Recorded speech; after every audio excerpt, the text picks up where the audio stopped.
Could a strange substance found by a southwest Arkansas man be part of a government test? Well, that's the question at the heart of a phenomenon called chemtrails, now getting widespread attention. Well, tonight, KSLA News 12 investigation reporter Jeff Farrell shows us the results of testing we had done about what's in our skies. It seemed like some mornings it was just crisscrossing the whole sky. It was just like a giant checkerboard. Bill Nichols snapped several photos of the strange clouds from his home in Stamps, Arkansas. They begin as normal contrails from a jet engine, but do not fade away like a normal contrail. Soon after, he saw particles in the air. You know, because we'd see it drop to the ground in a haze. Nichols then noticed the material collecting on the ground. This is water and stuff that I collected in bowls. I had it set out in my backyard on my dad's pickup truck.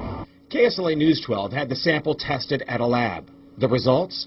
A high level of barium, 6.8 parts per million, more than 3 times the toxic level set by the EPA. Armed with these lab results about the high levels of barium found in our sample, we decided to contact the Louisiana Department of Environmental Quality. They told us that, yes, these levels are very unusual, but at the same time, they added the caveat that proving the source is a whole nother matter. Barium is a hallmark of other chemtrail testing, which even attracted attention from a Los Angeles TV station. There's already no shortage of unclassified weather modification programs by the government.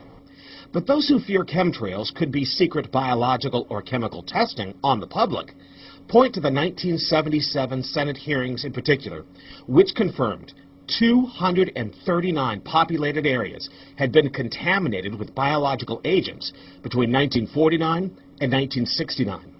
Later, the 1994 Rockefeller Report concluded hundreds of thousands of military personnel were also subjected to secret biological experiments over the last 60 years. But could secret testing be underway yet again? I'd rather it be something inert and benign, something that's, not causing any damage, but I'd like to know what it is. KSLA News 12 discovered chemtrails are even mentioned by name in the initial draft of House Bill 2977 back in 2001 under the Space Preservation Act. But the military denies any such program exists. Jeff Farrell, KSLA News 12 reporting. And, it turns out until 9 years ago, the government had the right under U.S. law to conduct secret testing on the American public under specific conditions. Only a public outcry repealed part of that law, with some exceptions. Now, Jeff's report mentioned high levels of barium linked to those alleged chemtrails. We wanted to find out exactly what effects barium has on the body. We spoke with Mark Ryan, the director of the Poison Control Center. Ryan tells KSLA News 12 that short-term exposure can lead to anything from stomach to chest pains.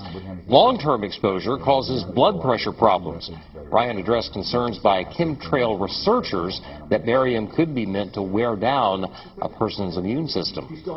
Anything that causes ill effects in the body long-term chronically is going to affect your ability because it's constantly working on the body. So from that aspect, yeah, that's a potential. Ryan says he's conducted research on his own about secret government testing on the public, but he's still a bit skeptical about the alleged chemtrails, at least at the moment, because the Poison Control Center has seen no calls about exposure to barium.